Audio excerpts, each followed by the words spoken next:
Semaine 2, jour 4. Bonjour et bienvenue à Dieu au quotidien, notre série d'études méditatives sur la lettre de Paul aux Éphésiens. Nous en sommes au 4e jour de notre réflexion sur le 2e chapitre et nous examinerons ensemble les versets 11 à 17. Paul passe de son exposé sur le salut par la grâce au moyen de la foi à une explication de notre unité en Christ.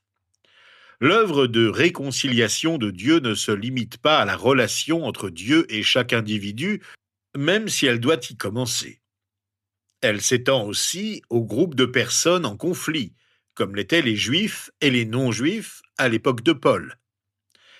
Avant de rencontrer Jésus, les non-Juifs se trouvaient dans une situation désespérée, étrangers, exilés, sans espoir et sans Dieu. Cela montre qu'ils étaient non seulement spirituellement morts, mais aussi qu'ils n'avaient pas le même accès à Dieu que les Juifs. S'adressant aux chrétiens non juifs, Paul commence par souligner que ces personnes ne sont pas circoncises. Cela contrastait fortement avec la pratique des Juifs circoncis, pour qui ce rituel était un signe indispensable d'appartenance au peuple élu de Dieu. De plus, ces croyants non-juifs étaient souvent rejetés comme les incirconcis par les adeptes du judaïsme traditionnel. Autrement dit, ils étaient à la fois considérés comme des étrangers et traités comme tels. Pour le judaïsme traditionnel, il s'agissait de personnes n'appartenant pas à la famille de Dieu.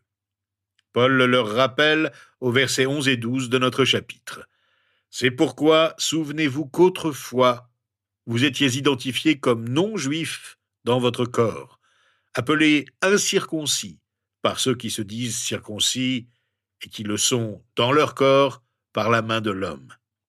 Souvenez-vous qu'à ce moment-là, vous étiez sans Messie, exclus du droit de cité en Israël, étrangers aux alliances de la promesse, sans espérance et sans Dieu dans le monde. » Paul souligne ici que ces attitudes étaient entièrement d'origine humaine. La circoncision physique était une pratique que les hommes pouvaient adopter, mais elle n'était qu'un symbole. La circoncision spirituelle, la véritable circoncision, la circoncision du cœur, comme l'appelaient les prophètes, était une chose que seul Dieu pouvait changer. Au verset 13, Paul amorce une transition pour montrer que cette séparation fondée sur la circoncision a pris fin grâce à Jésus. Mais maintenant, en Jésus-Christ, vous qui autrefois étiez loin, vous êtes devenus proches par le sang de Christ. Par lui, tous les hommes peuvent croire et devenir membres de l'unique famille de Dieu. Ces chrétiens non-juifs ne sont plus exclus, mais font désormais partie de la famille de tout le peuple de Dieu. Ce changement n'a absolument rien à voir avec la valeur humaine ou les efforts humains. Il est uniquement dû à la grâce de Dieu. Ils sont rapprochés des choses de Dieu et le sang de Christ accomplit cela par son sacrifice. Ce rapprochement ne se produit en effet que par le sang de Christ. Les païens qui ne sont pas en Jésus-Christ restent aussi éloignés qu'ils l'ont toujours été. Cette réconciliation n'a lieu qu'en Jésus. Il est important que Paul établisse un lien entre l'immense amour de Jésus et son sacrifice. Beaucoup pensent que prêcher Christ crucifié se résume à une image sanglante et violente. Or, le sens de Christ crucifié n'est pas le sang, mais l'amour. Prêcher Christ crucifié, c'est prêcher un Jésus rempli d'amour. Un amour qui se donne, il est sacrificiel. Un amour généreux, il s'offre à tous. Un amour qui sauve, il nous délivre du mal. Beaucoup proposent différentes manières de s'approcher de Dieu. Certains pensent qu'on peut y parvenir en observant la loi ou en appartenant à un groupe, comme Israël, ou même parfois l'Église. Mais le seul moyen de s'approcher de Dieu est par le sang de Christ. Paul mentionne cette expression une seule autre fois dans sa première lettre aux Corinthiens, au chapitre 10, verset 16, à propos du repas du Seigneur, de la Cène. La coupe de bénédiction que nous bénissons n'est-elle pas la communion au sang de Christ ?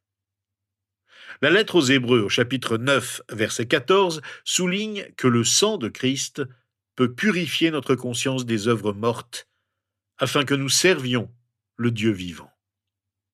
Et l'apôtre Pierre ajoute, dans sa première lettre, au chapitre 1, verset 19, que le précieux sang de Christ est semblable à celui d'un agneau pur et sans défaut.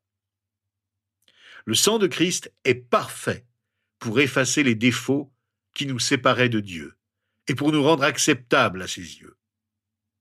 Ce que Jésus a accompli sur la croix, en souffrant comme un pécheur coupable à la place des autres, nous rapproche de Dieu. Paul poursuit au verset 14 en décrivant comment la foi en Christ transforme notre état spirituel. En effet, il est notre paix, lui qui des deux groupes n'en a fait qu'un et qui a renversé le mur qui les séparait, la haine. Jésus ne se contente pas de donner la paix, il est la paix, notre paix. C'est grâce à qui il est et à ce qu'il a accompli sur la croix, par l'effusion de son sang, que nous pouvons être en paix avec Dieu. Dans sa lettre aux Romains, au chapitre 5, verset 1, Paul l'exprime ainsi. Déclarés justes sur la base de la foi, nous avons la paix avec Dieu par l'intermédiaire de notre Seigneur Jésus-Christ. Par Jésus, Paul et ses lecteurs, juifs et non-juifs, ont été unifiés. Tous peuvent désormais faire partie d'une même famille, égaux par le salut offert en Jésus-Christ. Paul fait une référence intéressante à la suppression d'un mur de séparation, l'hostilité. Le sens de cette expression a suscité de nombreux débats. Certains y voient un lien avec le mur du temple juif. Dans le temple, entre le parvis des non-juifs et le parvis des femmes, se dressait une barrière physique, un véritable mur de séparation entre juifs et non-juifs. On se souvient qu'à l'époque où ces lignes ont été écrites, Paul était assigné à résidence à Rome, en attente de son procès. Les Juifs l'accusaient à tort d'avoir fait entrer un non-juif dans le temple, franchissant ainsi le mur de séparation qui séparait Juifs et non-Juifs. Paul a clairement affirmé qu'en Jésus, ce mur avait disparu. Cependant, il se pourrait aussi que Paul n'ait pas eu en tête un mur physique, mais plutôt une barrière personnelle qui existait auparavant entre Juifs et non-Juifs. Cela semble bien correspondre au contexte du passage qui traite de l'intégration des non-juifs à la famille de Dieu. L'emploi de l'image du mur fait probablement référence à l'idée d'une muraille qui séparait les habitants de la ville, les citoyens, de ceux qui vivaient à l'extérieur, les étrangers. Ce mur, c'était la haine, tout le contraire de l'amour. La haine divise, l'amour unit. Grâce à l'œuvre de Jésus-Christ, le mur de la haine s'effondre. La source de conflit entre juifs et non-juifs résidait dans le fait que les non-juifs n'observaient pas la loi. Mais puisque Jésus a accompli la loi pour nous et qu'il a porté le châtiment de notre transgression, nous sommes réconciliés par son œuvre sur la croix qui a anéanti la source de la discorde. C'est ce que Paul confirme au verset 15 de notre chapitre. Par sa mort, il a rendu sans effet la loi avec ses commandements et leurs règles, afin de créer en lui-même un seul homme nouveau à partir des deux, établissant ainsi la paix. La question de la loi comme source de justice ne se pose plus. Cette source d'inimitié entre juifs et non-juifs a disparu. Paul veut dire que le but de la loi a été accompli. Il qualifie la loi de bonne ailleurs dans plusieurs lettres, dont celle aux Romains au chapitre 7, verset 12.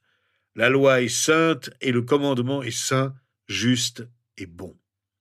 Mais il insiste ici sur le fait qu'elle ne sépare plus juifs et non-juifs, qu'elle a perdu son pouvoir. Au contraire, le croyant doit se concentrer sur le salut commun en Jésus, qui fait de nous une seule famille. La question de la loi comme source de justice ne se pose plus. Cette source d'inimitié entre juifs et non-juifs a disparu.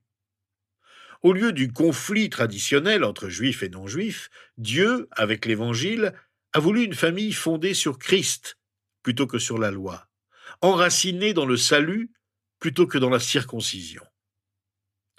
Ce changement a engendré la paix. Paul commence sa lettre par la paix, la souligne tout au long et la termine par la paix. Il a fortement insisté sur la paix, à la fois en tant que juif parmi les non-juifs et en s'adressant à une ville qui avait longtemps connu la guerre et les conflits. La paix véritable ne se trouve qu'en Jésus-Christ. C'est bien ce que Dieu a voulu, comme Paul le dit au versets 16 et 17 de notre chapitre. Jésus-Christ a voulu les réconcilier l'un et l'autre avec Dieu en les réunissant dans un seul corps au moyen de la croix, en détruisant par elle la haine. Il est venu annoncer la paix à vous qui étiez loin et à ceux qui étaient près. Juifs et non-juifs sont réunis en un seul corps, l'Église, où notre unité en Jésus est bien plus grande que nos différences passées. La paix que Christ apporte aux croyants inclut l'unité en tant que membre d'un seul corps, l'Église.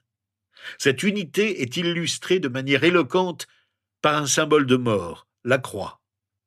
Bien que Paul mentionne fréquemment le sacrifice de Jésus dans la lettre aux Éphésiens, c'est le seul endroit où la croix est explicitement citée. Il s'en sert pour souligner son propos suivant, où il note que la crucifixion de Jésus a mis fin à l'hostilité spirituelle entre juifs et non-juifs. Plus important encore, elle a levé l'obstacle spirituel entre l'homme et Dieu. Le lien entre croix et mort est évident. La croix de Christ, instrument d'exécution, a anéanti ces barrières spirituelles. Juifs et non-juifs ont tous deux contribué à la crucifixion de Jésus. De même, juifs et non-juifs ont pu bénéficier du sacrifice qu'il a accompli sur la croix. Par Christ, juifs et non-juifs ont eu un accès égal au salut par la foi en Jésus, devenant ainsi membres d'une seule famille de Dieu. Paul enseigne ceci dans sa première lettre aux Corinthiens au chapitre 1, verset 18. Le message de la croix est une folie pour ceux qui périssent, mais pour nous qui sommes sauvés, il est la puissance de Dieu. La croix est incompréhensible pour les non-croyants, mais pour ceux qui sont sauvés, elle représente la puissance de Dieu capable de transformer des vies. Nous constatons ici l'importance que Paul accorde à l'œuvre de Jésus sur la croix. Il reprend cette idée à plusieurs reprises. Cette unité n'est pas le fruit du hasard. Elle est le résultat d'un combat acharné mené par Jésus. Cela signifie que la prière sacerdotale de Jésus dans l'évangile de Jean, au chapitre 17, pour que tous soient un, n'était pas simplement une prière. C'était une prière qu'il a prononcée en sachant que son œuvre sur la croix y répondrait. Et une prière qu'il était prêt à prononcer en sachant que son agonie servirait à exaucer ce vœu. Ce rassemblement des Juifs et des non-Juifs en Jésus est un accomplissement partiel du dessein éternel de Dieu, tel que Paul l'exprime au chapitre 1, verset 10, celui de tout réunir sous l'autorité du Messie. Dieu utilise le rassemblement des Juifs et des non-Juifs au sein de l'Église comme une préfiguration de son œuvre ultime, réunir toutes choses en Jésus-Christ, notre Messie. Jésus est notre paix, et il a explicitement prêché la paix. Paul nous rappelle que Jésus est venu sur terre pour annoncer la paix. Il existait de toute éternité avant sa venue et pourtant il est venu offrir la paix à tous les peuples, juifs et non-juifs. Il a offert la paix aussi bien aux non-juifs éloignés qu'à la nation juive proche. Par l'intermédiaire des apôtres et des premiers croyants, Jésus a offert la paix à ceux d'Israël, ainsi qu'à ceux qui vivaient lointains, bien au-delà de la terre promise. En fait, Dieu s'est toujours soucié des peuples, bien au-delà de la seule nation d'Israël. Les exemples de Jonas, la compassion de Dieu pour Ninive, de Daniel, les Babyloniens, de nombreux psaumes qui invitent toutes les nations à louer Dieu, et de Jésus lui-même, Tous ces exemples révèlent que l'amour de Dieu s'étend à tous ceux qui croient en lui. Grâce à la croix de Christ, tous les hommes ont le même accès à Dieu. Ce message devait être diffusé à toutes les nations ou à tous les groupes de peuples, comme Jésus le demande aux disciples avant de monter au ciel après sa résurrection, ce qui se produisait déjà pendant le ministère de Paul à Éphèse et bien au-delà. Louons donc ensemble notre Dieu qui a voulu nous réunir en Jésus-Christ. Notre Dieu est notre Père. Nous te sommes si reconnaissants de l'œuvre de Jésus-Christ sur la croix. Et n'avons pas honte de la proclamer autour de nous, même si le message de la croix est absurde aux yeux de ceux qui nous entendent et qui ne croient pas.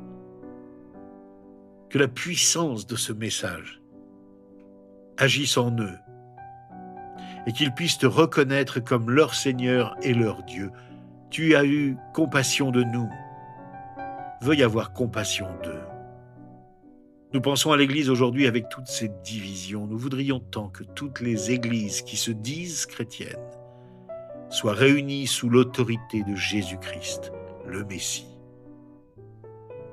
Permets qu'elles se soumettent à ta parole, observe tes commandements et propage le message de la bonne nouvelle.